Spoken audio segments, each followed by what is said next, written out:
જય જય શ્રી ગોકુલેશ વૈષ્ણવ। ગયા અઠવાડિયે આપણે જોયું કે માયાનું કાર્ય ભગવાનના કાર્યથી વિરુદ્ધમાં છે। ભગવાનના પધરાવાથી કારાગૃહના દરવાજા બધા ખુલ્લા થઈ ગયા હતા, બીડીઓ ખુલી ગઈ હતી। જ્યારે માયા કારાગૃહમાં પધારે છે ત્યારે બધા દરવાજા બંધ થઈ ગયા। વસુદેવ દેવકી બીડીઓમાં જકડાઈ ગયા। એટલે કે અહીંયા સુખદેવજી કહે છે કે યોગમાયા આવતાની સાથે જ શહેરની અંદરના બહારના બધા દરવાજા પહેલાંની માફક બંધ થઈ ગયા અને યોગમાયા જે બાળકીના સ્વરૂપમાં આવી હતી એને રડવાનો અવાજ કર્યો। દ્વારપાલો જાગી ગયા। દ્વારપાલોએ તરત જઈને કંસને ખબર કર્યા છે। કૃષ્ણ તો રાહ જોઈને જ કંસ તો રાહ જોઈને જ બેઠો હતો કે મારો કાળ આવ્યો છે એમ જાણીને આકુળ વ્યાકુળ થઈ ગયો અને પડતો આખડતો એ દોડતો પ્રસૂતિ ગૃહમાં આવે છે। હવે દેવકી માતા ગભરાયેલા છે, કારણ કે એમણે તો પોતાના 6 બાળકોને મરતા જોયા છે। એટલે આ વખતે દેવકી માતા કંસને વિનંતી કરે છે, ભાઈ આ મારી બાળકી છે ને એને તું ના મારીશ। આ તારી ભવિષ્યમાં તારી પુત્રવધુ થશે તો અને સ્ત્રી જાતિ છે એટલે તારો વધ કરવા માટે તું એના માટે એ યોગ્ય નથી। દેવકીજી સમજાવતા કે છે કે મારા અગ્નિ સમાન તેજસ્વી ઘણા બાળકોને તે મારી નાખ્યા છે કે છે, પણ હવે એક પુત્રી છે એને તો તું મારીશ નહીં। દેવકીજી ખૂબ વિનંતી કરે છે, હું તારી નાની બહેન છું, દીન છું, હલાયેલા પુત્રોવાળી છું, સારી રીતે મંદ થઈ ગયેલું છું, આ મારું છેલ્લું સંતાન છે તો તું મને દાનમાં આપ। ઘણા કાલાવાલા કરે છે, પણ કંસ અત્યારે ક્રૂર થઈ ગયેલો છે। દેવકીજી પુત્રીને એકદમ જોરથી પકડી રાખે છે, પણ કંસની આગળ દેવકીજીનું જોર ચાલે નહીં। કંસે દેવકીને ધમકાવી અને એના હાથમાંથી પુત્રીને આંચકી લીધી છે। કંસનો જે સ્નેહ હતો દેવકી માટેનો એ તો જળબળમાંથી નાશ પામી જ ગયેલો હતો। એટલે એને તો થઈ ગયું બસ મારો આ કાળ છે એ કાળને જ હું મારી નાખું તો મારો બધો પ્રોબ્લેમ સોલ્વ થઈ જાય। એટલે એને બળજબરીથી દેવકી પાસેથી બાળકીને ઝૂંટવી લીધી છે અને ત્યાં પથ્થર ઉપર પછાડવાનો પ્રયત્ન કર્યો છે અને 2 હાથથી દેવકીની એ બાળકીને બંને હાથથી બંને પગ પકડ્યા છે, પણ ત્યાં તો કંસના માથામાં જોરદાર લાત મારી અને એ બાળકી દેવીનું સ્વરૂપ ધારણ કરી યોગમાયાના સ્વરૂપમાં તરત જ આકાશમાં ગઈ। વિષ્ણુની આ નાની બહેન 8 આયુધો સહિત 8 મોટા હાથવાળી કંસને દર્શન આપ્યા છે। હવે કંસે ઉપર આકાશમાં જોયું તો એને દેવીના દર્શન થયા। અષ્ટભુજા 8 પ્રકારના આયુધો। કંસને કેવા દર્શન થયા જોઈએ આપણે। દિવ્યસ્ત્ર અમ્બ્રાલેપ રત્નાભરણ ભૂષિતા ધનુષુલેષુ ચર્માસી શંખ ચક્ર ગદાધરા સિદ્ધચારણ ગંધર્વે અપ્સર કિન્નરોરગે ઉપારતોરુ બલિભી સ્તુયમાનેદમ બ્રવીતમ। કંસને કેવા દર્શન થયા છે તો લખ્યું છે ભાગવતમાં કે દિવ્ય માળાઓ, વસ્ત્રો, ચંદન વગેરેના લેપ કરેલા છે। રત્નજડિત અલંકારોથી શણગારાયેલી યોગમાયા છે। તેને અષ્ટભુજામાં ધનુષ્ય, ત્રિશૂલ, બાણ, ઢાલ, તલવાર તેમજ શંખ, ચક્ર, ગદા વગેરે આયુધો ધારણ કરેલા છે। હવે આ જે ભગવાનના અષ્ટભુજાના ભાગવતમાં ઘણી જગ્યાએ ઉલ્લેખ છે। ભગવાનના આમ અત્યારે શ્રી કૃષ્ણ ભગવાનનો જે અવતાર છે એ દ્વિભુજ છે, પણ ભગવાન દ્વારકામાં ઘણી વખતે ચતુર્ભુજ થયા છે એવો ઉલ્લેખ છે જ કે છે। પણ ક્યારેક ક્યારેક ભાગવતમાં અનેક જગ્યાએ અષ્ટભુજાના પણ ભગવાનના ભક્તોના દર્શન થયેલા છે એનો ઉલ્લેખ છે કે છે. તો એ અષ્ટભુજામાં જે 8 આયુધો છે બધા આયુધો અત્યારે આ યોગ માયાએ ધારણ કરેલા છે. અને એટલે તો મહાપ્રભુજીએ નામ પાડ્યું છે સર્વેશ સત્વ પ્રકટનો. સર્વેશ એટલે સર્વનો ઈશ્વર, અને એ તત્વ અત્યારે યોગ માયામાં આવી ગયું છે. એટલા માટે મહાપ્રભુજીએ નામ આપ્યું સર્વેશત્વ ભગવાનુત્વ એમનામાં આવી ગયું છે. અત્યારે એને પ્રકટનું એને પ્રકટ કર્યું છે બધું કે છે. પછી આગળ શું એને કેવા દર્શન થયા છે? આગળ યોગ માયાની પૂજાના સાધનો સાથે લાવેલા છે. કોણ લાયા છે? સિદ્ધો, ચારણો, ગંધર્વો, અપ્સરાઓ, કિન્નરો, સર્પો, આ બધા યોગ માયાનો જે જયકાર કરી રહ્યા છે. પૂજાના સાધનો લાયા છે, એનાથી એની પૂજા કરી રહ્યા છે, યોગ માયાની સ્તુતિ કરી રહ્યા છે. એટલે આ બધું કંસે જોયું છે. એટલે મહાપ્રભુજીએ બીજું નામ પ્રકટ કર્યું છે ત્રિવિધ નામાવલીમાં, યોગ માયાધિપતયે નમઃ. આ બધી પૂજા તો બધી ભગવાનની થવાની હોય, પણ અત્યારે યોગ માયાની પૂજા થઈ રહી છે. કેમ? તો યોગ માયાના અધિપતિ ભગવાન છે, અને એની આ એક શક્તિ છે યોગ માયા. તો યોગ માયાના અધિપતિ ભગવાનને મહાપ્રભુજી નમસ્કાર કરે છે. યોગ માયાધિપતયે નમઃ. ત્રિવિધ લીલા નામાવલીનું નામ મેં કહ્યું તમને. હવે આ યોગ માયાના અષ્ટભુજામાં 8 આયુધો છે. એનું વર્ણન મહાપ્રભુજી ભાગવતમાં નથી, પણ સુબોધિનીજીમાં મહાપ્રભુજી કરે છે કે યોગ માયાના જમણા હાથમાં ત્રિશૂલ, બાણ, તલવાર અને ચક્ર છે, અને યોગ માયાના ડાબા હાથમાં ધનુષ્ય, ઢાલ, શંખ અને ગદા. તો આવી રીતે યોગ માયાના 8 ભુજાઓમાં 8 આયુધની વાત કરવામાં આવેલી છે. શ્રીમદ ભાગવતની અંદર અષ્ટભુજાના જે ઉલ્લેખ છે એમાં એક તો 6થો સ્કંદમાં 4થો અધ્યાય, અને જે દક્ષ પ્રજાપતિએ હંસ ગુહ્ય સ્તોત્રથી સ્તુતિ કરેલી છે, ત્યારે ભગવાને જે પ્રગટ થઈને દર્શન આપેલા છે એ પણ અષ્ટભુજા છે. પણ એમાં કયા કયા છે? તો શંખ, ચક્ર, તલવાર, ઢાલ, બાણ, ધનુષ્ય અને પાસ અને ગદા, આટલા શબ્દો લખેલા છે. પછી બીજું પ્રચેતાઓને જે દર્શન આપેલા ભગવાને એ પણ અષ્ટભુજાના દર્શન છે. બીજું ભાગવતમાં ઉલ્લેખ છે કે ભગવાન શ્રી કૃષ્ણ અર્જુન સાથે દ્વારકાના બ્રાહ્મણના 9 પુત્રો મરી ગયા હતા, એને લેવા માટે ભૂમા ભગવાન પાસે ગયા છે. કે ભૂમા ભગવાનની પણ 8 ભુજાઓનો ઉલ્લેખ ભાગવતમાં છે. પછી 11મા સ્કંદના 27મા અધ્યાયમાં ભગવાન શ્રી કૃષ્ણ ઉદ્ધવજીને ક્રિયાયોગનું વર્ણન કરે છે. ક્રિયાયોગ, આ ક્રિયાયોગ છે ને એના ઉપર તમે આ ભાગવતમાં તો વર્ણન છે જ, પણ આપણા ભારતની અંદર એક પરમહંસ યોગાનંદ થઈ ગયા, અને એણે આ ક્રિયાયોગનો ઘણો પ્રચાર કર્યો હતો. અને અમેરિકાની અંદર આ પરમહંસ યોગાનંદના લાખો અનુયાયીઓ હતા. અને આ બધી બહુ જૂની વાતો નથી. 1950ની સાલમાં આ પરમહંસ યોગાનંદે સમાધિ લીધી. એમ કહે છે કે યોગાનંદની આ ક્રિયાયોગની જે પદ્ધતિ જે ભાગવતમાં આપેલી છે એને બહુ હાઇલાઇટ કરી હતી. અને અમેરિકનોને એના લાખો અમેરિકન સૈન્યો સેવકો એના હતા, અને એને ત્યાં પ્રચાર બહુ સારો એવો કરવા ક્રિયાયોગનો.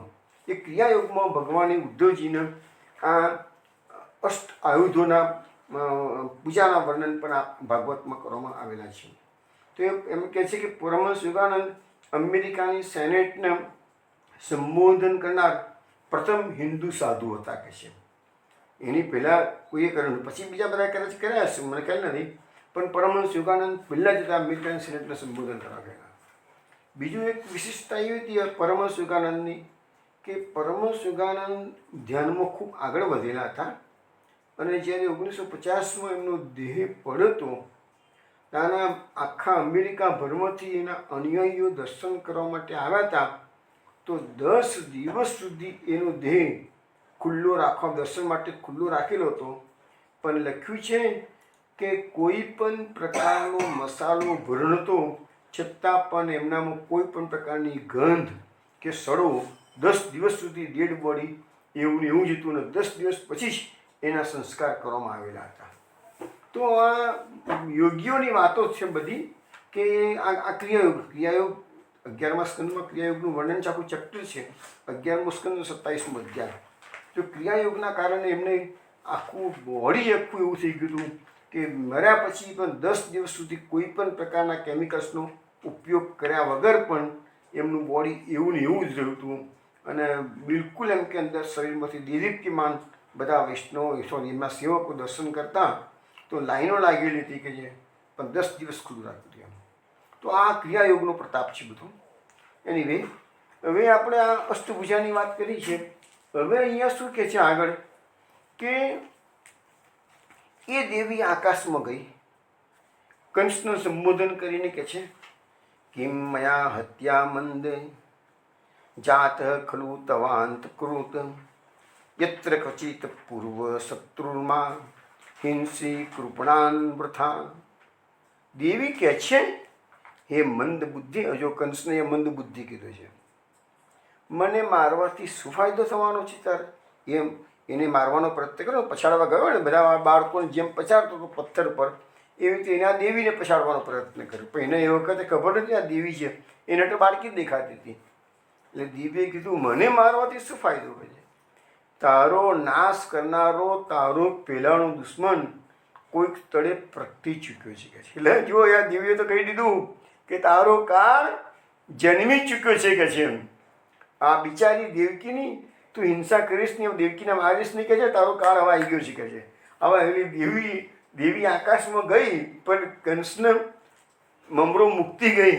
હવે કંસ વિચારતો થઈ જશે. પણ જોઈએ કંસ વિચારે શું વિચારે છે આપણે જોઈએ છીએ. પણ મહાપ્રભુ સુબોધનીજીમાં કહે છે કે યોગ માયાએ કંસને મંદ બુદ્ધિનો કર્યો છે. એનું કારણ માયા કહે છે કે હું તો હણાવું તો પણ અપકાર કરું નહીં કે છે. તો પછી ન હણાયેલી તો અપકાર કેવી રીતે કરવું? એટલે યોગ માયા કહે છે હું તારો અપકાર નહીં કરું, કારણ કે તારા મારવા માટે બીજો જન્મી ચૂક્યો છે, મારે તને મારવાની શી જરૂર છે? બાકી યોગ માયા ધારી હોત તો એ લોકો માટે 1 સેકન્ડનું કામ હતું, 1 ક્ષણની અંદર કંસને મારી નાખત. પણ જેનું જે નિર્માણ થયેલું છે એ પ્રકારે તમે આ મહાભારતમાં પણ આ બધા કિસ્સા આવે જ છે કે ભગવાન કે જે બર્બરીક આવ્યો, બર્બરીક કે જે હું યુદ્ધને પૂરું કરી નાખીશ કે છે, તો ભગવાને બર્બરીકને મારી નાખ્યું છે. એ તમે જાણો છો બધા. કેમ? તો ભાઈ એ જો બર્બરીક યુદ્ધને પૂરું કરી નાખે, પહેલા જ દિવસે યુદ્ધ પૂરું થઈ જાય, તો પછી ભીમની પ્રતિજ્ઞાનું શું, દ્રૌપદીની પ્રતિજ્ઞાનું શું? તો આ બધા પ્રોબ્લેમ ઊભા થાય. એટલે જે વસ્તુ જે રીતે નિર્માણ ભગવાને કરેલી છે એ રીતે જ એ ફિનિશ થતી હોય છે. તો અહીંયા એને કીધું છે કે ભાઈ મંદ બુદ્ધિવાળું એટલા માટે કીધું છે કે તારો નાશ કરનારો જન્મી ચૂક્યો છે કે છે, અને હું તો ન હણાયેલી તો પણ અપકાર કરું નહીં. એટલે તું મને મારતો નથી એટલે કે હું તો તને મારવાની નથી કે છે. અને આગળ કીધું છે કે તું આ દેવકીને ખોટી રીતે હેરાન કરીશ નહીં. અને તારો પૂર્વનો શત્રુ જન્મી ચૂક્યો છે. કેમ? તો કંસનો જે પૂર્વ જન્મ છે એ કાલનેમીનો છે, અને કાલનેમીને ભગવાને વિષ્ણુ તરીકે એમને મારેલો છે.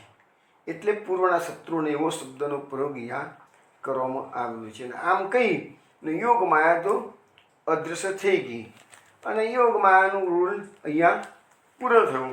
પણ આપણે ભાગવતની અંદર આગળના ભાગમાં આપણે જોયું હતું કે આગલા અધ્યાય બીજા નંબરના અધ્યાયમાં આવ્યું હતું કે ભગવાને યોગ માયાને વરદાન આપેલું કે તું આ યોગ માયાએ ભગવાનની આજ્ઞા તો બધાને પાલન કરવી જ પડે, ચાલે જ નહીં.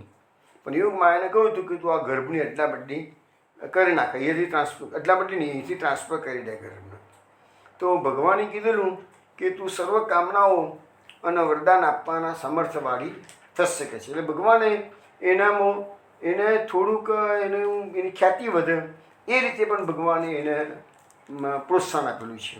અને ભગવાને કીધું કે તારા 14 નામોથી તું દેશમાં પ્રસિદ્ધ થઈશ. કયા?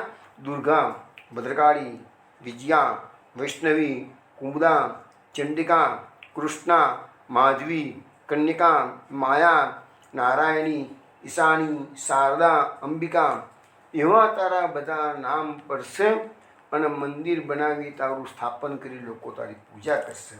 તો આજે પણ જે લોકોને ઇમિડિયેટ લાભ જોઈતો હોય એ આ બધી ભગવાનની જે શક્તિઓ છે, દેવીઓ છે બધી, એ દેવીઓ જલ્દીથી પસંદ થઈ જાય છે અને કળિયુગમાં ભક્તોના કામો કરે છે. પણ આ પુષ્ટિ માર્ગમાં આ બધી વસ્તુનું એટલા માટે સ્થાન નથી કે પુષ્ટિ માર્ગ લૌકિક પ્રાપ્તિ માટેનો માર્ગ છે જ નહીં. એટલે ગયા અઠવાડિયે પણ મેં તમને જે વરુડી દેવીની એક વાત કરી હતી કે પેલા રા નવઘણ જૂનાગઢનો રાજા એની વાત કરી હતી. તો એ દેવી 14 વર્ષની બાલિકાએ એને કહ્યું કે તમે દરિયામાંથી માર્ગ મળશે. તો કેટલું મોટું સામર્થ્ય! દરિયાની અંદરથી માર્ગ કાઢવો, અફાટ સમુદ્ર, તો એ કેટલું મોટું સામર્થ્ય છે. પણ એ દેવીને શક્તિ ભગવાને મૂકેલી હોય.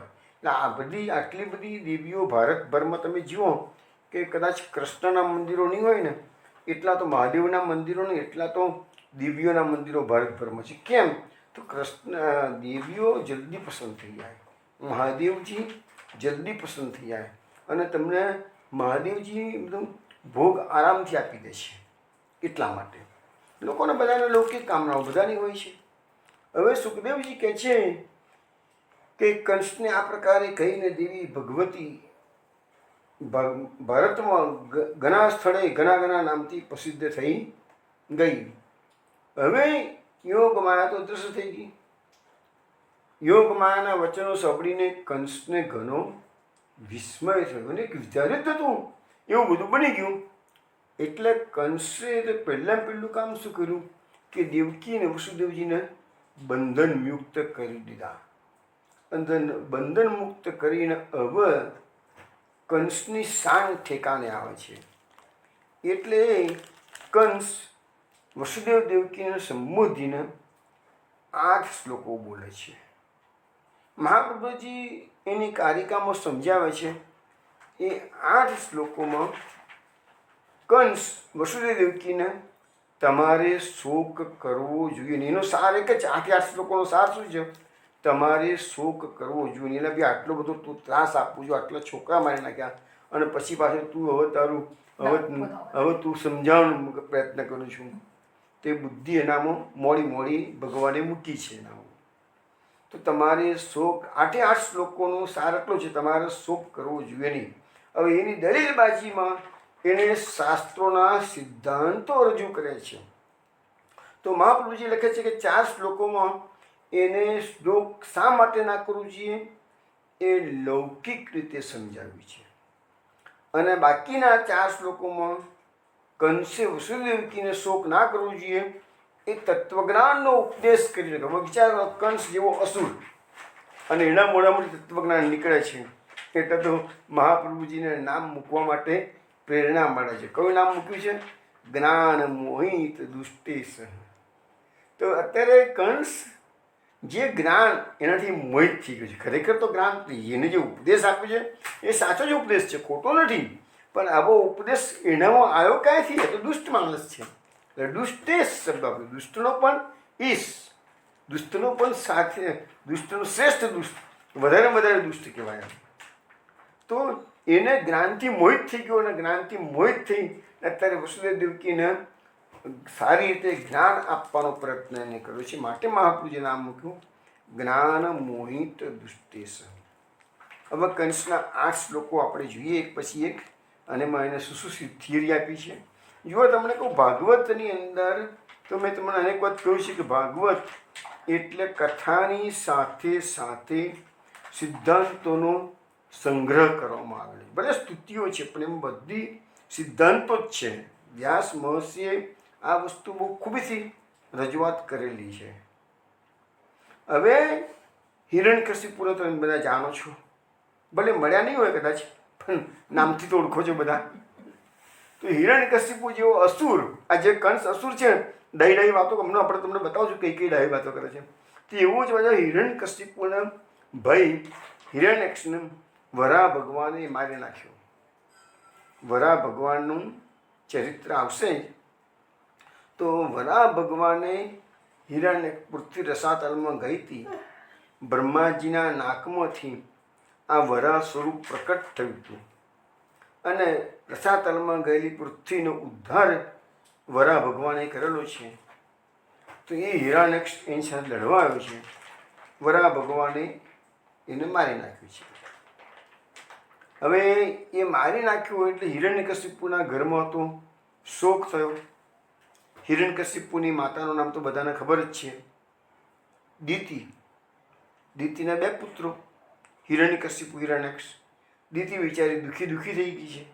છોકરો મળ્યા તો કઈ માન સહન થાય. એટલે હિરણ્યકશિપુ અત્યારે દિતિને અને પોતાના એની ભાભી, હિરણ્યક્ષની ભાભીને, વાઈફને જે ઉપદેશ આપે છે એ ઉપદેશ આપણે એ વખતે જોઈશું. પણ આવી જ બધી જે કંસ અત્યારે ઉપદેશ આપે છે ને એ જ કે આ સંસારમાં કોઈ અમર થઈને આવ્યું નથી, જે જન્મ્યું છે બધાને મરવાનું જ છે કે છે. એમ કરી અને ઉસીનર દેશના રાજાની વાત હિરણ્યકશિપુ જેવો અસુર પોતાના કુટુંબીજનોમાં, ભાભીને, માતાશ્રીને, બધા ઘરમાં શોકગ્રસ્ત વાતાવરણ છે ત્યારે સાંત્વના આપતા ઉસીનર દેશનો રાજા જ્યારે મરી ગયો ત્યારે ઉસીનર દેશના રાજાના ઘરમાં કલ્પાંત થયો. એ વખતે યમરાજા પોતે એક નાનકડા બાળકનું સ્વરૂપ લઈ અને એ લોકોના ઘરે જાય છે અને એમને ઉપદેશ કરે છે કે તમે લોકો આ રાજા મરી ગયો છે એનું કલ્પાંત ના કરશો. તો કેમ ના કરશો? તો કારણ કે મૃત્યુની અનિવાર્યતા સમજાવવામાં આવી છે. કોણ સમજાવે છે? યમરાજા નાનકડા બાળકનું રૂપ લઈને ગયા છે. હવે એ આખી કથા હિરણ્યકશિપુ અત્યારે એના કુટુંબીજનોને શ્રવણ કરાવી રહ્યો છે કે જો પેલા બાળકે આવું સમજાવ્યું હતું, એ જ વસ્તુ તમને સમજાવું છું. તો કહેવાનો મતલબ એવો છે કે બધાને ડાપણ તો અમુક સમય આવી જ જાય છે. ભગવાને આ બધું દરેકમાં મૂક્યું. આપણે પણ જ્યારે આપણે ગમે તેવું જીવન જીવતા હોઈશું પણ મરવાનો સમય આવશે ને તને આપણું ડાપણ આવી જ જશે. આપણને ખ્યાલ આવશે આવું કરવું જોઈએ, તેવું કરવું જોઈએ, આમ ના કરવું જોઈએ, તેમ. પછી ડાપણ બધું આવે છે પણ પછી શું કરવાનું? પછી હાથમાં સમય હોતો નથી. એટલે અહીંયા કંસ શરૂઆત કરે છે, કહે છે કે અહો ભગિની અહો પામ મયા વ્યામ બત પાપ મનામ પુરુષાદ ઇવાભ્યત્ય બહવો હિંસિતા સુતા. અરે બેન, અરે બનેવી, અરે મેં પાપીએ રાક્ષસની જેમ આવીને તમારા બેના ઘણા પુત્રોને મારી નાખ્યા. હવે અહીંયા કંસ પશ્ચાતાપ વ્યક્ત કરી રહ્યો છે અને કહે છે કે હું અત્યારે ખૂબ પશ્ચાતાપ કરી રહ્યો છું. એટલે એને કીધું કે મેં આ મોટી ભૂલો કરી છે કે છે. જેમ માનવ ભક્ષી રાક્ષસ પોતાના ખોરાક માટે બાળકોને ઉપાડી જાય તેમ મેં પણ મારા દેહના રક્ષણ માટે તમારા બેના ઘણા બાળકોને મારી નાખ્યા. એટલે પોતે પોતાની જાતને, મહાપ્રભુજી સુબોધનીજીમાં કહે છે, પોતે પોતાની જાતને એ આવી રીતે એક માનવ ભક્ષી રાક્ષસને જેવો જ બતાવ્યો છે. અહીંયા પછી તરત જ બીજો શ્લોકમાં કહે છે સત્વમ ત્યક્તા કારુણ્યસ ત્યક્ત જ્ઞાતિ સુરત બલખલ કાન લુકાન સંગમિષ્યામી બ્રહ્મૈવ મૃત શ્વસન. આ બધી જ્ઞાનની જે વાતો કરે છે એટલે મહાપ્રભુ જે જ્ઞાન મોહિત દુષ્ટેશ શબ્દ મૂક્યો છે. મેં દયાનો ત્યાગ કર્યો, મેં સગા સંબંધી મિત્રોને ત્યાગી દીધા. કે બધા યાદવો એના જે સગાવા હતા એ બધા છોડીને જતા રહેતા, મથુરા છોડીને. એટલે બ્રહ્મ હત્યાની જેમ હું મરેલો છું. હું અત્યારે માત્ર શ્વાસ, દુઃખ તો ઘણું થયું ને કે મેં આ શું કર્યું. હું અત્યારે માત્ર શ્વાસ લઈ રહ્યો છું. મારા પાપોને લીધે હું કયું લોક પામીશ. જો કંસ જેવો અસુર પણ હવે ચિંતા કરે છે મેં આટલા બધા પાપો કર્યા છે, મૃત્યુ પછી મારી કેવી ગતિ થશે. તો આ કંસ જેવો કંસને પણ અત્યારે શાંત ઠેકાણા આવેલી છે. મહાપ્રભુજી સુબોધનીયમાં કહે છે મેં તેમની હત્યા કરી છે, તેમને મને હણ્યા નથી, એટલે હું જ વિના કારણ બીજાઓને હણનારો દુષ્ટ છું. મેં આવો પાપ કર્મ કર્યું હોવાથી હું કયા લોકને પામીશ એને મને ખબર પડતી નથી. હવે કંસને ચિંતા થવા મળી, મેં આટલા બધા બાળકોને, કુંબળા બાળકોને મારી નાખ્યા છે, તો પછી હવે મારી શું દશા થશે કે છે. હત્યારાઓને તામિશ્ર વગેરે નરક મળે છે. તો લખે છે કે તને પણ, એટલે કંસ પોતાની જાતને કહે છે, તને પણ તે જ મળશે. તે હત્યાઓ કરી છે તો તમિશ્ર નામના નરકમાં તારે જવાનો વારો આવશે. બ્રહ્મહત્યા કરનારને જે નરક મળે છે તે તને મળશે. જાતે જાતે જ કહે છે. બ્રહ્મહત્યા કરનાર જેમાંથી પાછા ફરાતું નથી એવા ઘોર નરકમાં તપે છે.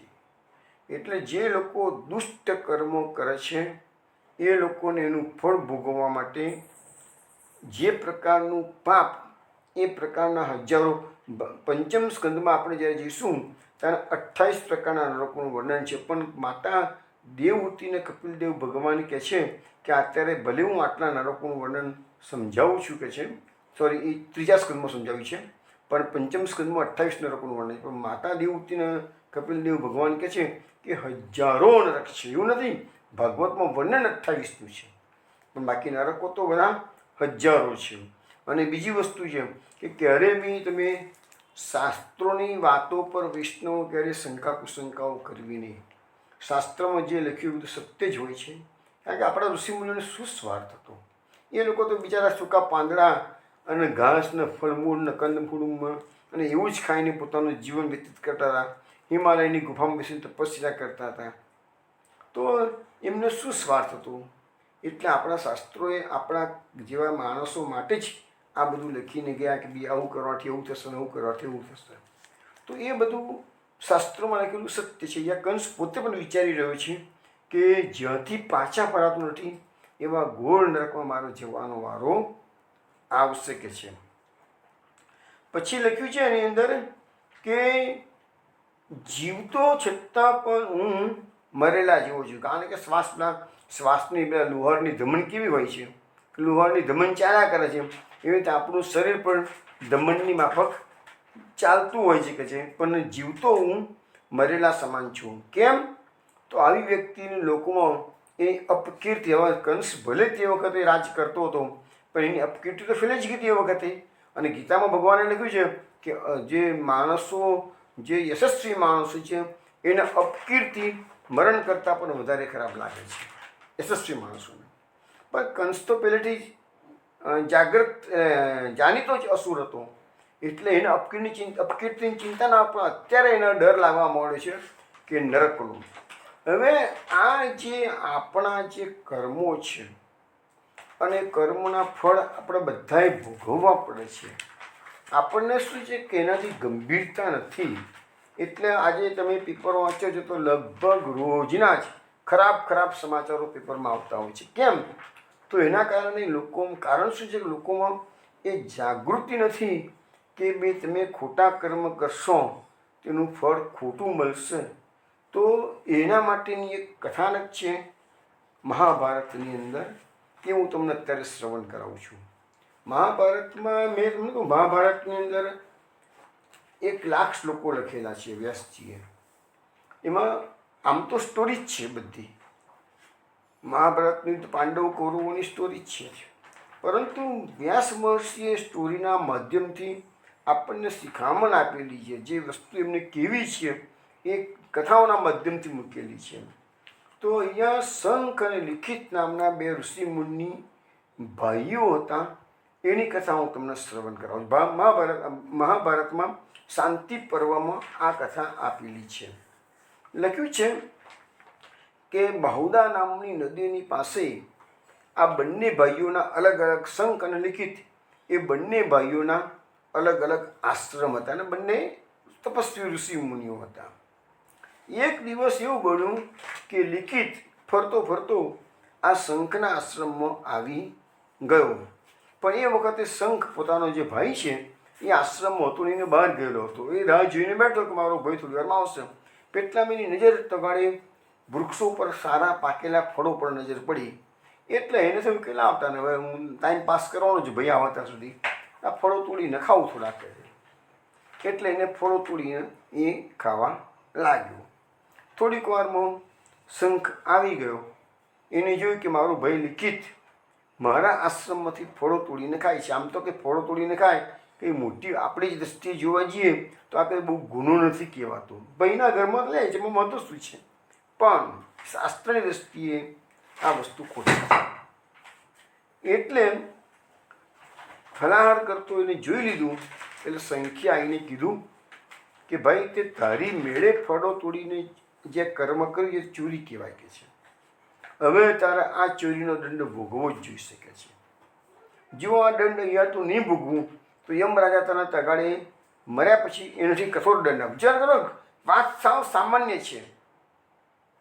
એને કોઈ ચોરી કરી કહેવાય જ નહીં ખરેખર તો, કારણ કે તગાડે એને ખાધા છે તો ભાઈ આવો વાહ છે, તારા ફળો છે તો તોડીને ખાવું.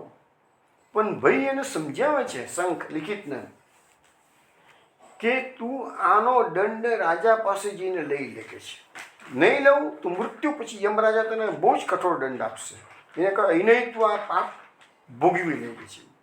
પણ લિખિત પણ સમજી ગયું ભાઈની વાત, એટલે કે સારું કે છે, કશો વાંધો નથી કે છે. તરત જ એ રાજાનું નામ હતું સુદ્ધુમ્ન. એ સુદ્ધુમ્ન પાસે જવા નીકળ્યો. સુદ્ધુમ્ન રાજમહેલની અંદર રાજા બેઠેલો છે. એને સમાચાર મળ્યા કે લિખિત ઋષિ માને મળવા માટે આવી રહ્યા છે. એટલે આ સુદ્ધુમ્ન રાજા પ્રધાનો લઈને સામે આનું ઋષિનું સ્વાગત કરવા માટે સામે પધારે છે. ઋષિને સારું માન સન્માન આપીને બેસાડાય છે, બિરાજમાન કરાય છે.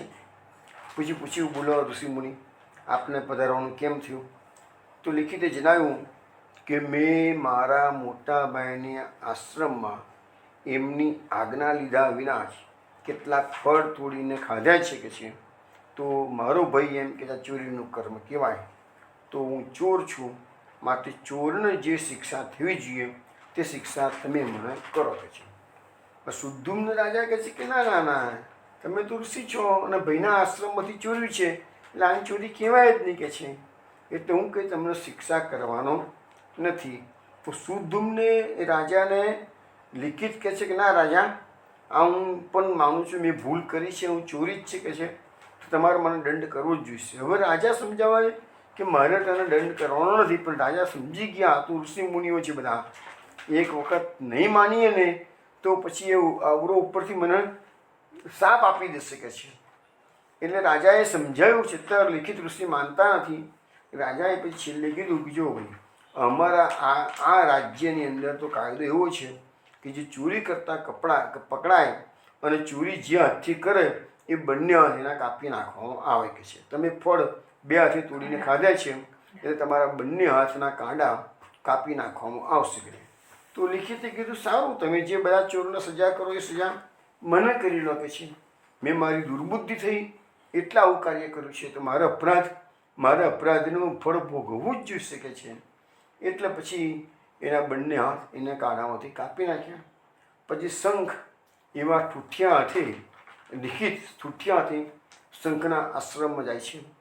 શંખ કહે છે, ભાઈ તું આવું થયું છતાં પણ તું મને દોષ આપતો નથી અને લેશ પણ મારા પર ક્રોધ કરતો નથી.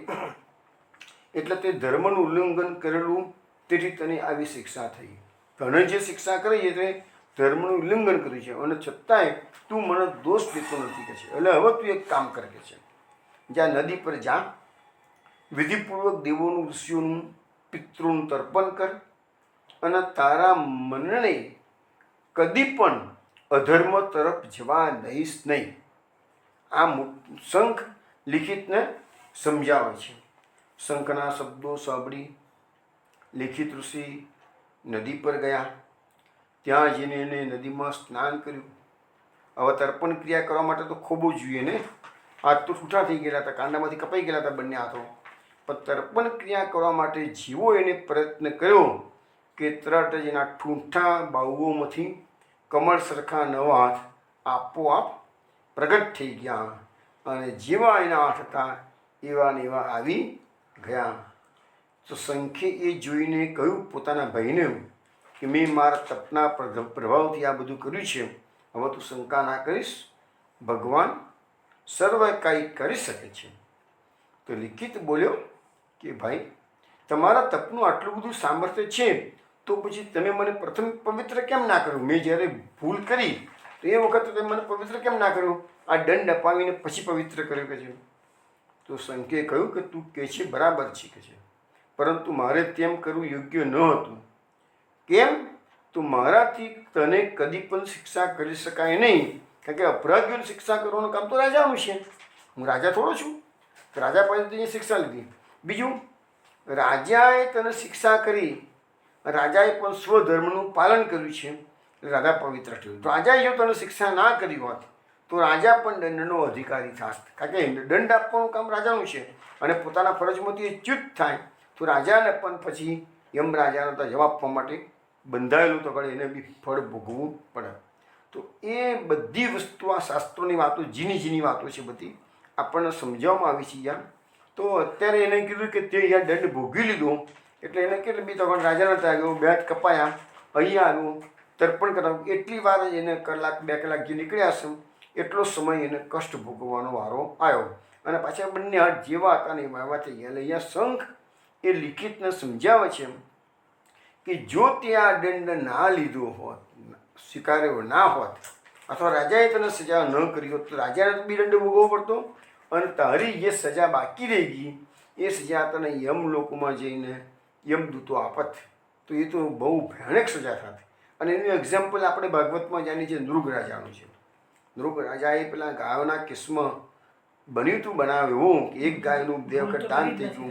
તો નૃગ રાજાને 27 ચતુર્યુગી સુધી કાચંડાના અવતાર તરીકે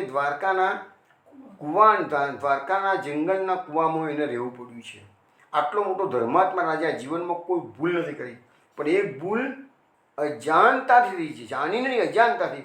એટલે કર્મનો કાયદો કેવો કડક છે એ વૈષ્ણવ તમને આનાથી ખ્યાલ આવે. આપણે લોકો તો દિવસમાં બી કેટલી ભૂલો કરતા હોઈશું બધા. તો આ બધું શું છે કે શાસ્ત્રની વાતો છે, જે સમજી શકે છે એને જ આ ખબર પડે છે. પણ આપણે એક વસ્તુ નક્કી છે કે જાણી જોઈને ભૂલ નહીં કરવાની, પણ અજાણતામાં જો કોઈ ભૂલો થઈ જતી હોય તો એના માટેનું બેસ્ટ પ્રાયશ્ચિત આપણને આપવામાં આવે છે શ્રી કૃષ્ણ સ્મરણ. એ બધા પાપોનું બેસ્ટમાં બેસ્ટ પ્રાયશ્ચિત આપણા શાસ્ત્રોમાં જ લખેલું છે, આપણા ગ્રંથોમાં જ લખેલું છે. એટલે બેસ્ટમાં બેસ્ટ સતત શ્રી કૃષ્ણનું સ્મરણ કરવું અને એ બધા પાપો જે અજાણે જાણે થઈ ગયેલા હોય એનું બધું નિરાકરણ આવી જાય. હવે આપણે આગળ જીવા જઈશું. તો હવે એ કહે છે, કંસ વસુદેવ દેવકીને કહે છે કે માત્ર મનુષ્યો જ નહીં પણ દેવતાઓ પણ અસત્ય કહે છે. દેવતાઓની વાણીમાં વિશ્વાસ રાખીને મેં પાપીએ બેનના બાળકોનો વધ કર્યો. કે પેલું કીધું 8મો ગર્ભ તારો નાશ કરશે. એ વાણીમાં વિશ્વાસ હવે કહે છે કે આ દેવતાઓ પણ જૂઠું બોલે છે. કહે છે એને તો ખબર નથી કંસને કે 8મો ગર્ભ જ તને ખરેખર મારવાનો છે. પણ કંસનો તો એમ કે 8મા ગર્ભમાં તો બે બાળકી જન્મી છે અને બાળકી તો જતી રહી ઉપર દેવી બનીને. અને એને કીધું કે તારો મારનારો જન્મી ચૂક્યો છે. એટલે કંસના મનમાં એવું છે કે મને મારશે ખરો પણ બીજું જ કોઈક મારશે, દેવકીનો 8મો મને નહીં મારે. એટલે એ કહે છે કે દેવો પણ જૂઠું બોલે છે. હવે આગળ કહે છે મા સુચતમ મહાભાગુ સ્વાત્મજાન સ્વકૃતમ ભુજ જંતુઓ ન સદૈકત્ર દૈવાદિના સદા સતે. એને મહાભાગ કીધું છે એટલે મહાભાગ્યશાળી. વસુદેવ દેવકીને આટલો ત્રાસ આપ્યો, હવે આ ભાગ્યશાળી બનાવે છે. તમારે તમારા પુત્રોનો શોક કરવો જોઈએ નહીં. હવે કે છે તમારો શોક નહીં કરવાનો, આટલા બધા મર્યા પછી હવે સાંત્વના આપે છે.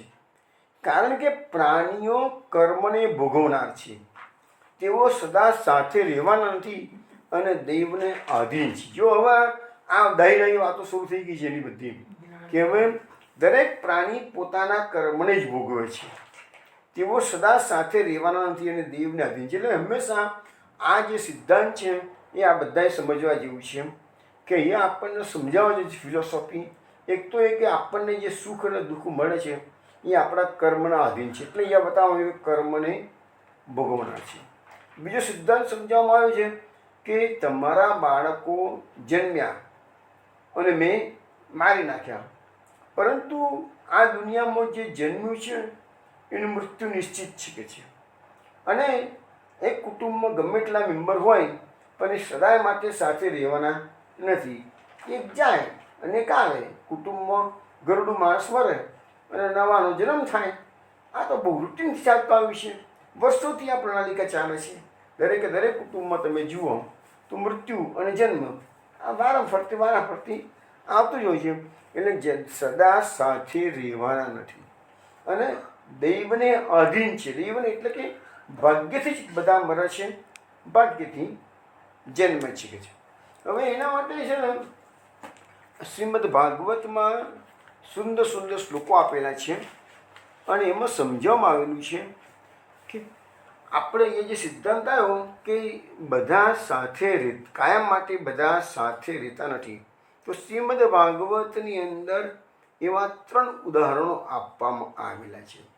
એક ઉદાહરણ છે 11મા સ્કંદના 17મા અધ્યાયમાં ભગવાન શ્રી કૃષ્ણ ઉદ્ધવજીને જે ઉપદેશ કરે છે એમાં કે છે પુત્ર દારાપ્ત બંધુનામ સંગમ પાંત સંગમ અનુદયમ વિયંતી એતે સ્વપ્નો નિદ્રાનુગો યથા. એટલે કે છે કે આ જગતમાં જે સ્ત્રી પુત્ર ભાઈ બંધુ પતિ પત્ની સગાવાલા આ બધાનો જે મેળાપ થયેલો છે ને એ મુસાફરોના મેળાપ જેવો સમજવો. જે તે મુસાફરો ધર્મશાળામાં ભેગા થાય. પહેલાંના જમાનામાં ધર્મશાળાઓ હતી તો બધા એક ગામથી બીજા ગામ જાય તો રાસવાળો ધર્મશાળામાં કરે, 2-3 દાડા રોકાઈ પછી જાય કોઈ વખત. તેમાં પેલી ફ્રેન્ડશીપ થઈ જાય, સંબંધ થઈ જાય, પછી પેલાના રસ્તે પેલાના રસ્તે. તેવું આ જગત પણ કેવું છે? મુસાફરખાના જેવું છે. આપણે પતિ પત્ની એકબીજાને ખૂબ પ્રેમ કરતા હોઈએ, મા બાપ એકબીજાના છોકરાઓને બહુ પ્રેમ કરતા હોય, પણ એ બધું મુસાફરો કોઈનો સાથ રહેતો નથી. પતિ ને પત્નીમાંથી એક જણ તો વહેલા જવાનું જ છે અને બીજાને રહેવાનું છે. એ હકીકત જ બને છે. સિવાય કે એમાં ભાગ્યે જ બનાવો બને છે કે પતિ ને પત્ની બંને એક સાથે ઉપડી જાય. તો એ બધો મુસાફરોનો મેળાપ છે કે છે. તો લખ્યું છે ભાગવતમાં કે નિદ્રાવસ્થામાં જેવું તમે સપન જુઓ છો અને નિદ્રા પૂરી થઈ જાય પછી સપનું ચાલુ જાય તો એ વખતે સપનામાં જે સંબંધો બધા બંધાયા હોય એ સંબંધો પછી જાગ્રત અવસ્થામાં રહેતા નથી.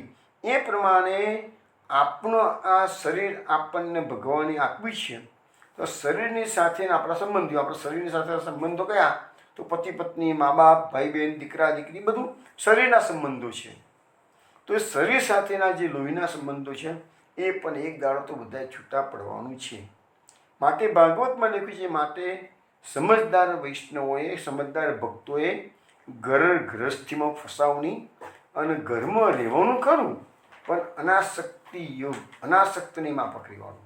કોઈ પણ પ્રકારનું આસક્તિઓ રાખશો એ જ જન્મ મરણના ચક્કરનું કારણ બને છે. પછી આવો જ એક શ્લોક યયાતિના ચરિત્રમાં 9મા સ્કંદમાં આપવામાં આવેલું છે. તેમાં લખ્યું છે કે શાસન નિવાસમ સુહૃદમ પ્રપાયામ ઇવ ગચ્છતામ વિદ્યાયેશ્વર તંત્રાણામ માયા વિરચિતમ પ્રભુ. એટલે એમ કે છે કે સ્વજન સંબંધીઓનું એક સ્થાનમાં ભેગા થયું. એક જ ઘરની અંદર જે સગાવાલા ભેગા થયા હોય અને આપણે બધાને પોતાનું માની લેતા હોઈએ એના માટેની વાત કરે છે. સ્વજન સંબંધીઓનું એક સ્થાનમાં ભેગા થવું એ પરબ પર પાણી પીવા માટે ભેગા થતા પથિક જનો જેવું જ ઈશ્વર આધીન છે. બસ આ ભાગવતમાં જ લખ્યું છે કે પહેલા શ્લોકમાં મુસાફરખાનું બતાવ્યું આપણા ઘરનું. આ બીજા શ્લોકની અંદર એને પરબ બતાવી. પર પાણી પીવા માટે પરબમાં લોકો ભેગા થાય, થાક્યા પાક્યા હોય, 2-3 કલાક રોકાય, પરબમાં આવે અને પછી ચાલતી પકડે.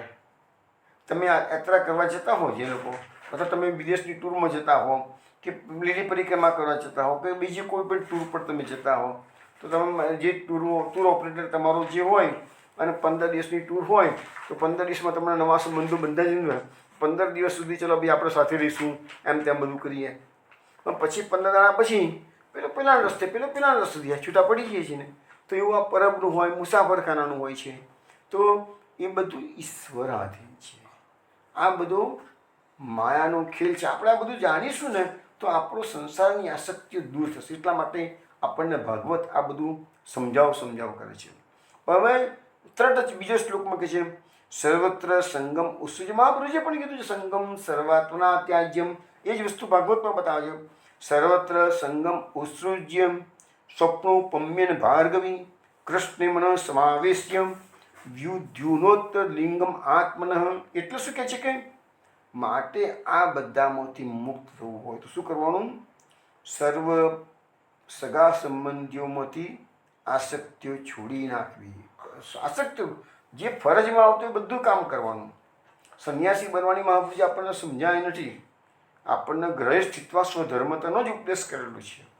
પણ એ બધો કેવો ઉપદેશ છે કે સગા સંબંધીઓમાંથી આસક્તિનો ત્યાગ કરવાનો, સંસારના સપના જેવો માનવાનો અને તમારું મન ભગવાન શ્રી કૃષ્ણમાં તન્મય કરીને જોડી દેવાનું.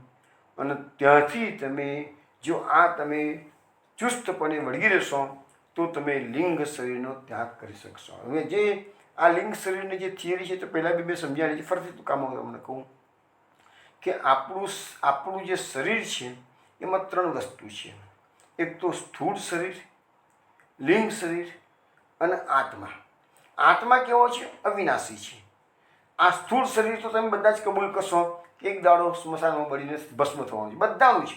રાજા હોય કે રંક, મોટો માણસ હોય કે નાનો માણસ હોય, ગરીબ હોય કે પૈસાદાર હોય, દરેક જણાને. હા, એટલું ખરું કે અમુક કોમોમાં દાટવામાં આવે છે, અમુક કોમો પહેલાં ગીધડાને ખવડાવવામાં આવે છે, એ વસ્તુ જુદી છે.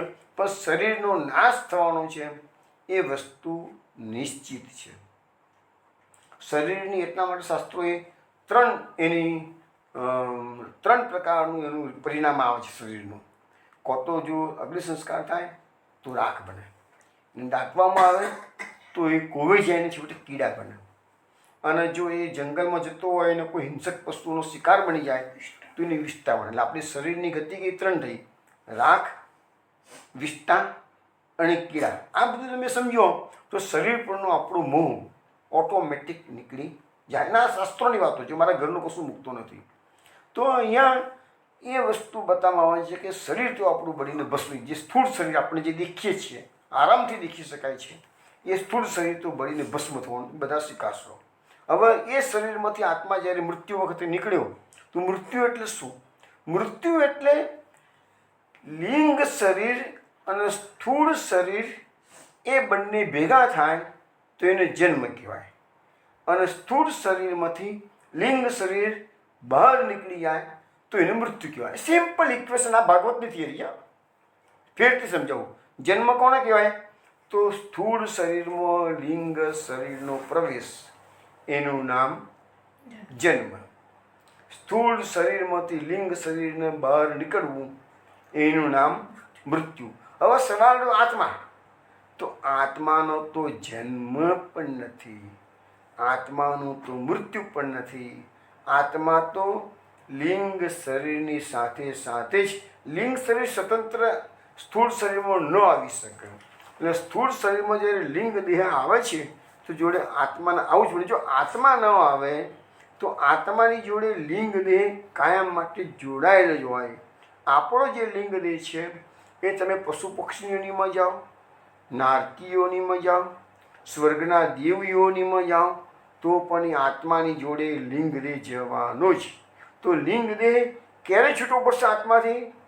જ્યારે એનો મોક્ષ થાય, જ્યારે એ જીવાત્માને ભગવદ્ ધામમાં શ્રી કૃષ્ણ લીલા પરિક્રમા સ્થાન મળતું હોય તે વખતે આ લિંગ દેહ લઈને ત્યાં ન જવાય.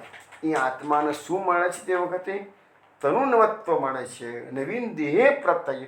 પણ ઇવન સ્વર્ગમાં જાય તો તનુનવત્વ નહીં. સ્વર્ગમાં જે મળે છે ને એ દિવ્ય દેહ મળે છે. એમાં લિંગ શરીર જોડે હોય જ. લિંગ દેહ જેને આપણે કહીએ છીએ હોય જ. આત્મામાંથી લિંગ દેહ જ્યારે છૂટો પડી જાય એનું નામ મોક્ષ. એટલે આપણે એ 3 વસ્તુ સમજીએ છીએ: જન્મ, મૃત્યુ અને મોક્ષ. આ 3 વસ્તુ મેં સમજાવું, ફરીથી સમજાવું છું, તમારા મગજમાં બધાને ઉતરે એટલા માટે. જન્મ કોને કહેવાય? તો સ્થૂળ શરીર અને લિંગ દેહ એ બેનું મિલન થાય, એનું નામ જન્મ. મૃત્યુ કોને કહેવાય? સ્થૂળ શરીરમાંથી લિંગ દેહ બહાર નીકળે, એનું નામ મૃત્યુ. મોક્ષ કોને કહેવાય? હવે લિંગ દેહ આવે કે જાય, જોડે આત્મા રહેવાનું છે. આત્મા ન હોય તો એકલો લિંગ દેહ આવવાની જવાની પ્રક્રિયા કરી શકતો નથી. હવે જે દિવસે આત્મામાંથી લિંગ દેહ છૂટો પડી અને જ્ઞાનાગ્નિમાં બળીને ભસ્મ થાય, અથવા તો તીવ્ર ભક્તિયોગમાં બળીને ભસ્મ થાય, એ લિંગ દેહ જે દિવસે જે વ્યક્તિનું બળીને ભસ્મ થઈ ગયા ત્યારે આત્મા સ્વતંત્ર ફરી શકે જ નહીં. એ કો તો બે વસ્તુ છે, કો તો નિરાકાર બ્રહ્મમાં મળી જાય અને મોક્ષ પ્રાપ્ત કરે, અથવા તો ભગવદ્ ધામમાં શ્રી કૃષ્ણ લીલા પરિક્રમા સ્થાન પ્રાપ્ત કરે, તો તનુનવત્વ પ્રાપ્ત કરે. એ તનુનવત્વ જે જીવાત્માએ પ્રાપ્ત કર્યું છે એનો લિંગ દેહ તો હોય જ નહીં. લિંગ દેહ સ્વર્ગ સુધી જાય, બ્રહ્મલોક સુધી લિંગ દેહ જાય, પણ બ્રહ્મલોકની ઉપર જે વૈકુંઠ છે, રમા વૈકુંઠ છે, વ્યાપી વૈકુંઠ છે, એમાં લિંગ દેહની ગતિ થઈ શકે જ નહીં. ફક્ત આત્મા અને એનું તનુનવત્વ પ્રાપ્ત થયેલું હોય એ જઈ શકે. આ એકદમ મેં તમને શોર્ટમાં આખી થિયરી સમજાવી છે. અત્યારે જે કંસની બધી ફિલોસોફી આવી રહી છે એટલે મેં તમને સમજાવવાનો પ્રયત્ન કર્યો. હવે ભાગવતની અંદર આ જે સગાવાળાનો જે બિડાપ થાય છે એના માટે 3 ઉદાહરણો આપણે છે. એક તો મુસાફરખાનું બતાવ્યું છે, બીજું પાણીની પરબ પર ભેગા થનારા લોકો એની ઉપમા આપી છે, અને ત્રીજું નદીમાં જ્યારે લાકડા તણાતા તણાતા જાય છે એની ઉપમા પણ ભાગવતમાં આવ્યું. 3 પ્રકારના ઉદાહરણો. નદીમાં લાકડા તણાતા તણાતા જાય તો 4 લાકડા સાથે તણાય, અને કોઈ છાલક વાગે તો 4માંથી એક આમને ફંટાઈ જાય અને 3 આગળ જાય, પાછું ચોથું લાકડું ભેગું થઈ જાય, પાછું કોઈક આવે તો આમ છાલક વાગે, કોઈ પ્રવાહ ફંટાઈ જાય. તો હેવી રેન થયેલો હોય તો પણ નદીનો પ્રવાહ બદલાઈ જતો હોય. તો એ બધી કુદરતી છે બધું. તો એ જેવી રીતે નદીના લાકડા ભેગા થાય, છૂટા પડે, એવી રીતે આ સંસારમાં પતિ પત્ની, મા દીકરાના સંબંધો, ભાઈ બહેનના સંબંધો, આ બધા સંબંધો આવા જ છે કે ભેગા થવાનું, છૂટા પડવાનું, ભેગા થવાનું, છૂટા પડવાનું, બસ. તો આ વસ્તુ આપણને થિયરી ભાગવતમાં સમજવામાં આવેલી છે. હવે અહીંયા કંસનો જે ઉપદેશ કરેલો છે એમાં એક વાત બીજી કરવામાં આવેલી છે કે મહાન માણસો, એટલે મહાપુરુષ સુબોધનીઓ સમજાવે છે, મહાન માણસો કોઈના પ્રત્યે શત્રુ મિત્ર ઉદાસીન એવો ભાવ રાખતા નથી. કારણ કે અહીંયા વસુદેવ દેવકીને એને મહાભાગ્યવાન કીધા છે, એવો વખાણ કરે છે. તો તમે મને માફ કરો. મુખ્ય વાત શું છે? કંસ વસુદેવ દેવકી પાસેથી એવી આશા રાખે છે, મેં પાપ તો કરતા કરી દીધું છે, પણ તમે હવે શોક કરશો નહીં અને મને માફ કરી લો.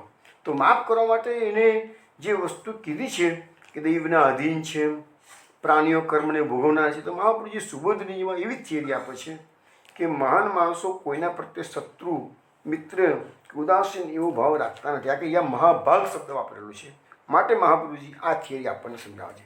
હવે આ થિયરી ગીતાના આધારે આપણે સમજવાનો પ્રયત્ન કરીએ તો ગીતાનો જે 6થો અધ્યાય છે એ આત્મસંયમ યોગ છે.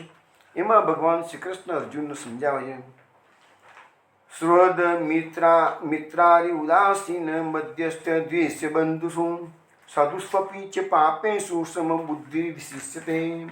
હે અર્જુન, સુહૃદ, મિત્ર, શત્રુ, ઉદાસીન, મધ્યસ્થ, દ્વેષ્ય અને બંધુગણોમાં, સાધુઓમાં તથા પાપીઓમાં પણ સમાન ભાવ રાખનાર ઘણો શ્રેષ્ઠ છે. ભગવાને શ્રેષ્ઠ વ્યક્તિની ઓળખાણ આપી કેવી રીતે કે આ બધા જે ગણાયા એ બધામાં સમાન ભાવ. આ સાધુ માણસ હોય એ સારો કહેવાય, અને પાપી દુષ્ટ હોય એ આપણને સામાન્ય રીતે તિરસ્કાર કરતા હોય મોટા ભાગના લોકો.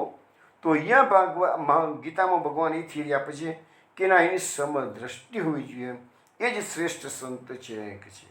એટલે હું ઘણી વખત જે સંકુચિતતાની વાત કરું છું તો તમે જુઓ છો ને, ગીતાની થિયરીમાં સંકુચિતતાનું કોઈ સ્થાન નથી. પછી આવો જ એક બીજો શ્લોક છે ને, ગીતાના 5મા અધ્યાયમાં ભગવાન શ્રી કૃષ્ણ અર્જુનને કહે છે, વિદ્યા વિનય સંપન્ને બ્રાહ્મણે ગવિહસ્તિની સુની ચૈવ સ્વપાકે ચ પંડિતા સમદર્શિન. હવે જે પંડિતો છે, જ્ઞાની છે, એ બધા કેવા છે? સમદર્શી છે. સમદર્શી હે નામ તિયારો ચાહે તો પાર કરો. કોઈનું ભજન છે ને એવું, સમદર્શી ના સુરદાસનું જ ભજન છે. સમદર્શી નામ તિયારો ચાહે તો પાર કરો. તો સુરદાસનું જ ભજન છે, આ તો કીર્તન છે. તો અહીંયા એવું લખેલું છે કે વિદ્યા વિનયથી સંપન્ન કોઈ બ્રાહ્મણ હોય, પછી ગવિ એટલે કોઈ ગાય હોય, હસ્તિની એટલે કોઈ હાથી હોય, સુની એટલે કૂતરો હોય, અને સોપાકી એટલે ચાંડાળ હોય. તો આ બધામાં પંડિત લોકો, જ્ઞાની લોકો સમદર્શી છે, ભેદભાવ માનતા નથી. જો બ્રાહ્મણમાં, ગાયમાં, હાથીમાં, કૂતરો અને ચાંડાળ આ બધામાં એક સરખી દૃષ્ટિ. કેમ? તો એ બધામાં એને કૃષ્ણના દર્શન થાય. સર્વમ વાસુદેવમ મિતિ સમાત્મા દુર્લભમ, આ ગીતાનો શ્લોક છે. તો આવી રીતે આ બધામાં સમદર્શનની વાત આપણા શાસ્ત્રો આપણને સમજાવે છે. હવે બીજી વસ્તુ છે, હવે નરકની આપણે જે હમણાં થોડી વાર પહેલાં જ કંસે કીધું કે મારી નરકમાં ગતિ થાય, મેં આટલા બધા પાપ કર્યા છે. કંસને પોતાને અહેસાસ થઈ ગયું છે કે મેં ભૂલો કરી. જો કે એક વાત સમજો, ભૂલો કરી છે, અહેસાસ થઈ ગયો છે, છતાંય ટાઈમ બિંગ માટે એને અહેસાસ થયો છે. આગળ બધું આવશે જ, આપણે જોઈશું આવું થોડી વારમાં છે. પણ એનું જે પાપ કર્મ છે એ અટકતું નથી. કેમ કે એના સ્વભાવમાં જ આ પાપ છે. ટાઈમ બિંગ એને વસુદેવ દેવકીની દ્રષ્ટિ પડી છે એના પર, ટાઈમ બિંગ એની અસર એને પડી છે કે મેં ભૂલ કરી છે. પરંતુ વસુદેવ દેવકીને એ જેલમાંથી મુક્ત કરી દે છે. એ લોકો પોતાના ઘેર જતા રહે છે. કંસ પાછી આના પછી એ બધી વસ્તુ આપણે કાલે આવશે. કંસ પાછો આવશે, ત્યાં ગાડે પોતાના રાજમહેલમાં રાત પડી ગયેલી છે. સવારે બધા પોતાના જે મંત્રીઓ છે, બધા અસુર મંત્રીઓ છે, રાક્ષસો છે, એને બોલાવશે. રાત્રે જે ઘટના ઘટી છે એનું ડિસ્કશન કરશે. અને જેવો પોતાના મંત્રીઓ સાથે, અસુર મંત્રીઓ સાથે બેસશે એટલે પાછળ બુદ્ધિમાં જે ઓરિજિનલ વસ્તુ હતી, દુષ્ટતા, એ બધી પાછી આવી જશે.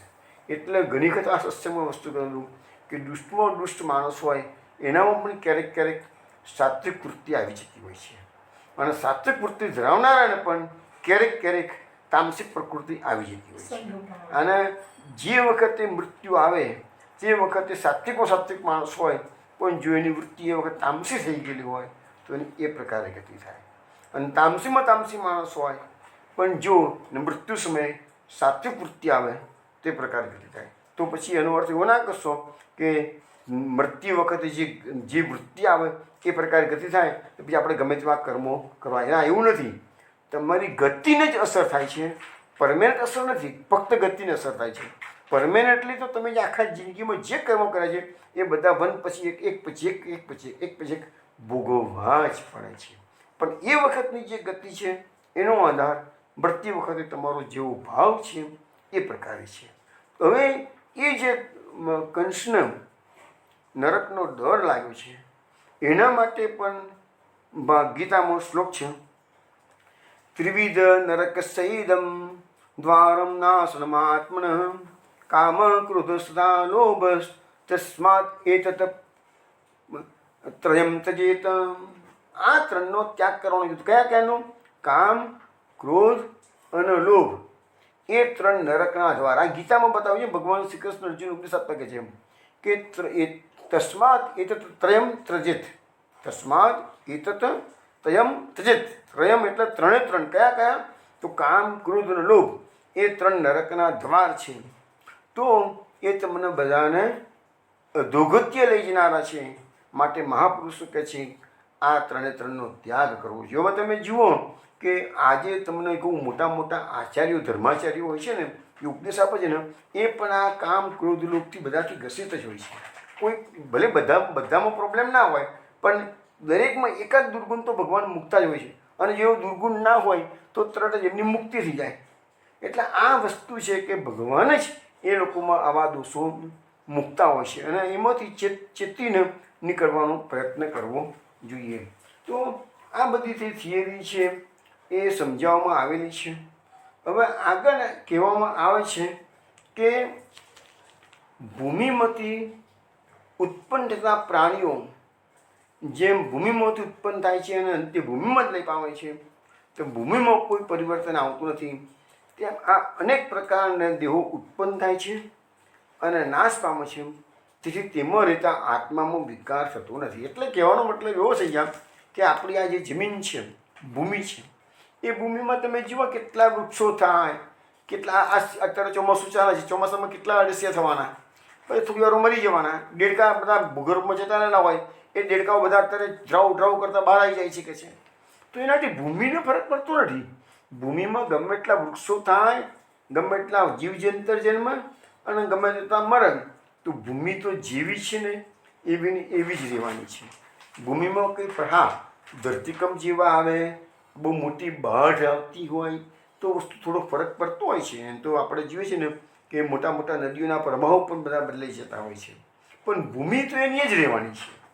તો કહે છે કે એનું એક્ઝામ્પલ આપ્યું છે. તો પછી આત્મા જે છે આપણો, એ આત્મા અનેક ખોડિયા આપણા અત્યાર સુધીમાં આપણા બધાના લાખો કરોડો જન્મ થઈ ચૂક્યા, પણ એ કરોડો જન્મો આપણા થઈ ગયા, પણ આત્મા તો જેવો છે ને એવો જ છે. આત્મામાં કોઈ ફેરફાર થતો નથી. અને આત્માની જોડે જે લિંગ દેહ છે એમાં પણ કોઈ ફેરફાર, જો ફેરફાર થાય તો કોનામાં થાય? સ્થૂળ શરીરમાં. એ કૂતરાનું શરીર મળ્યું તો કૂતરાના જેવું તમને એ પ્રકારનું બધું એ વૃત્તિઓ બધી હોય. તમને ગમે તે યોની મળી ગઈ હોય, ગાય, બળદ, ભેંસ, કૂતરો, પક્ષી, પશુ, પંખી, ગમે તેમાં, તો તમારા લિંગ શરીરમાં અને તમારા આત્મામાં કોઈ ફરક પડતો નથી. તમે વિચાર કરો, હાથીમાં જે આત્મા છે એ જ આત્મા કીડીમાં જાય એટલે હું કંઈ નાનો થઈ જવાનો છે? ના. હાથીમાં આત્મા મોટો થઈ જવાનો છે? ના. હાથીનો આત્મા એટલે આપણા શાસ્ત્રોમાં વર્ણન એવું આવે છે, એક વાળના અગ્રભાગના 100 ટુકડા કરવામાં આવે અને એમાં એક ટુકડો લઈ અને એના ફરીથી બીજા 100 ટુકડા કરવામાં આવે, તો એ એક વાળના અગ્રભાગના જે 10,000મો ભાગ થયું એના કરતાં પણ આત્માનું સ્વરૂપ ઘણું જ સૂક્ષ્મ છે. વિચાર કરો તમે, આત્માનું સ્વરૂપ કેવું છે એના માટે શાસ્ત્રોમાં આ ઉદાહરણ આપવામાં આવેલું છે. તો આત્મા આવે છે કે જાય છે, દેહ બદલાય છે, પણ આત્માના સ્વરૂપમાં કોઈ ફરક પડતો નથી. આ બધું કોણ સમજાવે છે? કંસ, વસુદેવ દેવકીના થિયરી બધી સમજાવે છે. ચલો વિષ્ણુ, સમય થઈ ગયો છે. કાલે પાછી કંસની થિયરી આગળ ડિટેલ્સમાં જોઈશું. અને પછી આપણે પરમ દિવસે નંદ મહોત્સવ આવવાનો છે, એટલે બધા તૈયાર રહેજો.